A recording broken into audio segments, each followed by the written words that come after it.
Olá, eu sou o professor Antônio André, esse é o canal Doutor Administração e eu estou fazendo uma série falando sobre franquias. E por que eu estou falando sobre franquias agora? Porque eu dei agora, essa semana que passou, duas entrevistas, uma para o Estadão e outra para a Folha de São Paulo, para falar sobre o universo das franquias, especialmente porque estão acontecendo eventos importantes em Belo Horizonte, em São Paulo, que estão atraindo muitas pessoas interessadas nessa área, e o mercado de franquia é um mercado que está assim, em grande expansão. Então, nesse capítulo agora eu quero falar o seguinte, muito bem, se eu for contratar uma franquia, ou seja, essa taxa de franquia, porque eu vou ter que pagar, né, para que esse franqueador me transfira todo esse conhecimento. Você pode pagar essa taxa de franquia de R$10.000 até alguns milhões de reais. Por que eu estou falando isso? Porque existem as chamadas microfranquias. Sabe assim, franquias que são muito pequenininhas, até franquias muito grandes, como a gente conhece das grandes redes que estão por aí. Então, o valor da franquia varia, por exemplo, de R$10.000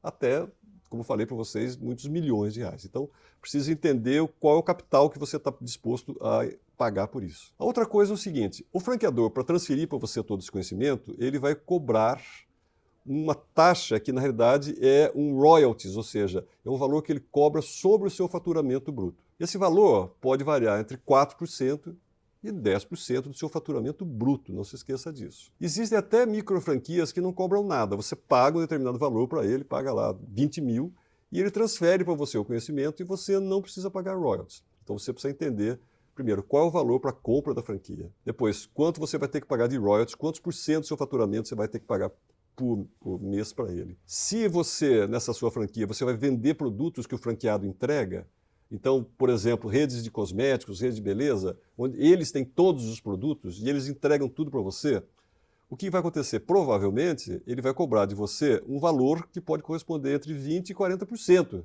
sobre o valor de tudo aquilo que você vai vender. Ele coloca um markup, ele coloca uma margem dele em cima dos produtos que você vai vender. Ou seja, você passa a ser um revendedor dos produtos dele. Você é mais um ponto de venda dos produtos que ele tem para vender. Outra coisa importante é você considerar que quase sempre as franquias cobram o que é chamado de fundo de marketing.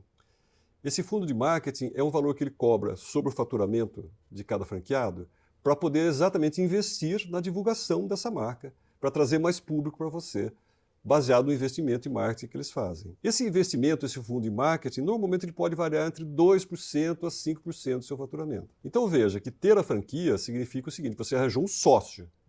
E não é só um sócio, é ele que vai dizer para você como é que a banda vai tocar, ou seja, você vai ter que seguir as regras que ele estabeleceu. Conforme eu te disse aqui, alguns são muito rígidos nessas regras e outros têm algumas flexibilidades. Então é você, nessa fase inicial que você vai estudar, é entender claramente quais são os mais rígidos e quais são os mais flexíveis e essa flexibilidade aí, qual é. Outro aspecto importante agora é você pensar sobre a taxa de retorno sobre o investimento. Por quê? Você vai investir de valores, como eu disse aqui, de R$10.000 para cima. O que é um valor médio, normal aí de um universo de franquia? Alguma coisa parecida com 300 mil de investimento. Eu diria para você que o número aqui, entre 150 e 500 mil reais de investimento, é um número bem comum, tá certo? No universo das franquias. Então a questão é o seguinte, se você tem esses 300 mil, você pode colocar o 300 mil no investimento no banco e o teu risco é baixíssimo, tá certo? E você vai ter lá um retorno mensal, alguma coisa parecida com 0,5, 0,6, dependendo da taxa de juros que estiver operando no mercado naquele momento. Mas vamos admitir alguma coisa entre 0,5% e 0,6%, você ganha uma taxa de risco muito baixa, porque você botou uma aplicação financeira. Se você quer mais do que isso, você vai partir para um negócio então. E agora o que você precisa entender é o seguinte, qual é a taxa de retorno que essa franquia, esse modelo de negócio me traz? Os franqueados, os franqueadores, melhor dizendo, como tem muita experiência com isso, eles vão dizer, olha, a nossa taxa de retorno sobre o seu investimento é da ordem de 12% ao ano, é da ordem de 15% ao ano, é da ordem de 20% ao ano. O franqueador vai dizer isso para você, agora é importante que você vá lá na ponta e converse com os franqueados, tá certo? E certifique de que esse é o valor mesmo. Outra coisa que é importante você considerar é o seguinte, muito bem, vamos admitir que você queira comprar uma franquia de uma lavanderia. O que é importante você saber, por exemplo, é o seguinte, é de que você vai colocar uma lavanderia no seu bairro. Você vai ganhar uma reserva de mercado, ou seja, o franqueador vai dizer para você o seguinte, olha, você vai ser a única lavanderia da minha marca no seu bairro. E ele vai estar isso por escrito no seu contrato, porque às vezes, problemas que podem acontecer é o seguinte, o franqueador ele quer mais é vender franquias, porque assim, naturalmente, você aumenta a capacidade dele de gerar lucro, porque você vai pagar para ter essa franquia, ele vai ter uma participação no seu negócio. Então, quanto mais lojas ele tiver, melhor. E ele pode estar invadindo o seu território. Ou seja, você montou uma loja no seu bairro que, no primeiro momento, você achou que você tinha uma reserva de mercado, que aquela região ia ser só sua, bem demarcada, e, de repente, no outro lado do quarteirão, tem uma franquia igual à sua, competindo com você, né? Tirando de você aquele público, porque você vai estar dividindo o mercado. Então, um aspecto importante é essa reserva de mercado, considerar isso na sua avaliação aí. Outra coisa é a garantia de treinamento. Ou seja, quando você for contratar uma franquia, conheça muito bem que tipo de treinamento esse franqueador vai lhe dar. Procure ter isso tudo no contrato. Depois, procure entender com clareza que tipo de suporte à operação ele vai te dar. Porque uma coisa é treinar você antes de você abrir a franquia, ou logo nos primeiros dias. E depois o cara esquece você.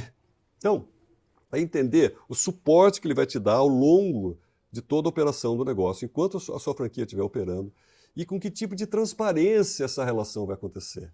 Tá certo? Com que tipo de clareza, com que tipo de ética essa relação vai acontecer. Aí eu estou falando também do respeito ao contrato, né? Porque você vai assinar um contrato. E como, né? Com que nível de respeito a outra parte, ou seja, o franqueador vai respeitar esse contrato com você. Outra coisa importante é o seguinte, é que quando você compra uma franquia, essa franquia provavelmente tem muitas lojas. Tem franquias que têm mais de 3.000 lojas espalhadas. Você pensa o seguinte, né? Vamos admitir uma situação que a sua franquia tenha pelo menos 100 lojas espalhadas por diversos lugares do Brasil. Uma coisa importante é como os membros da rede toda de franquia, como os franqueados todos se relacionam.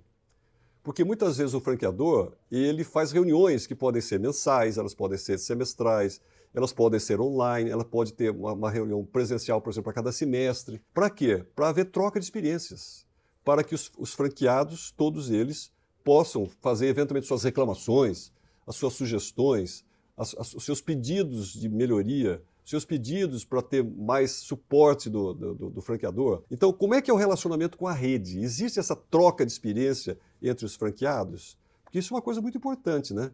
É você compartilhar da experiência de todo mundo que está atuando no mesmo setor que você. E, obviamente, outro aspecto importante é o desempenho da rede como um todo. Tá certo? Se essa rede ela está crescendo, ela está com faturamento crescente, isso é um muito bom sinal.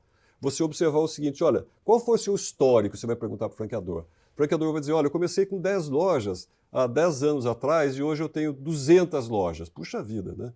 Se ao longo desses anos ele aumentou tanto o número de lojas dentro da rede, isso é um bom sinal. Se por acaso a franquia começou há 2 anos e ele tem 3 lojas só, você precisa ficar atento, né? Puxa vida, será que eu estou fazendo a coisa certa? Será que eu estou me associando a alguém que realmente tem experiência, tem suporte, né? Tem porte para me apoiar e ajudar no meu crescimento? Então, esses aspectos todos é importante que você leve em consideração quando você for montar uma franquia.